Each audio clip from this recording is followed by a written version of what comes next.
అందరికీ నమస్కారం. Welcome to the true Hindu channel. Kartika మాసంలో వచ్చే ద్వాదశి నాడు అందరం పూజ చేశాం. కానీ దాని వెనక ఉన్న ద్వాదశి కథ ఏంటో తెలుసుకుందాం. పూర్వము అంబరీషుడు అని మహారాజు ఉండేవాడు. ఆయన ధర్మపరుడు, భక్తుడుగాను ఉండేవాడు. ఆయన తండ్రి ఒక దురాచారవంతుడు. ఆ దురాచారణం కారణంగానే అంబరీషుడు తండ్రికి మరణాంతరం నరకబంధం దొరికింది. ఈ విషయం తెలిసిన తర్వాత అంబరీషుడు తన తండ్రి విమోచనం కోసం ఘనమైన వ్రతాలు, పుణ్యకార్యాలు చేశారు. ఒక దినం నారదుడు ముని ఆయనను చూసి, ఓ ధర్మవీర, ఈ కార్తీక శుద్ధ ద్వాదశి రోజు వ్రతం చాలా పెద్దదిగా ఉంది. ఈ రోజు శుభకార్యాలు, దీపారాధనలు, వ్రతాలు, దానాలు ఎవరైతే భక్తితో చేస్తారో వారికి గత జన్మ పాపాలు మొదలుకొని ఈ జన్మలో ఉన్న పాపాల వరకు నాశనం అవుతాయని చెప్పబడారని చెప్తారు. అయితే అంబరీషుడు, నేను ఇప్పటికే గోదానము, భూదానము, హిరణ్యదానము వంటి చాలా మహాదానాలు చేశాను. అయినా మా తండ్రి విమోచనం కలిగించలేదు అని వివరించాడు. నారదుడు,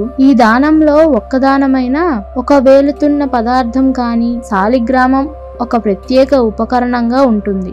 ఇది శిల కాదు, అవతార రూపముగా విశిష్టంగా భావిస్తారు. ఈ దానాన్ని చెయ్యు. ఈ రోజు చేసిన, గత జన్మలో చేసిన పాపాలు కూడా నశిస్తాయి. ఈ విషయం తెలుసుకున్న అంబరీషుడు ఆ దానాన్ని చేశాడు. ఫలితంగా ఆయన తండ్రి నరకబంధం నుంచి విముక్తి పొందారు. ఈ విధంగా ఈ ద్వాదశి వ్రతం ఎంత మహత్యంగా ఉందో మీకే అర్థమవుతుంది. వ్రత ముఖ్యాంశాలు: ఉదయాన్నే లేచి కాలకృత్యాలు తీర్చుకొని ఆ తర్వాత బ్రాహ్మణునికి దానం చేయాలి. ఉపవాసం పాటించాలి. సాయంత్రం దేవాలయానికి వెళ్లి విష్ణు పూజ చేయాలి. ముఖ్యంగా సాలగ్రామం లేదా తులసి వృక్షం అందించే దానం కూడా ఎంతో ముఖ్యమైనది. ఈ కథ ద్వారా శుద్ధ ద్వాదశి వ్రతం యొక్క మహత్యం తెలుసుకున్నారు. ఇంకా ఇలాంటివి ఎన్నో తెలుసుకోవాలంటే ద ట్రూ హిందూ ఛానల్ ని సబ్స్క్రైబ్ చేసుకోండి.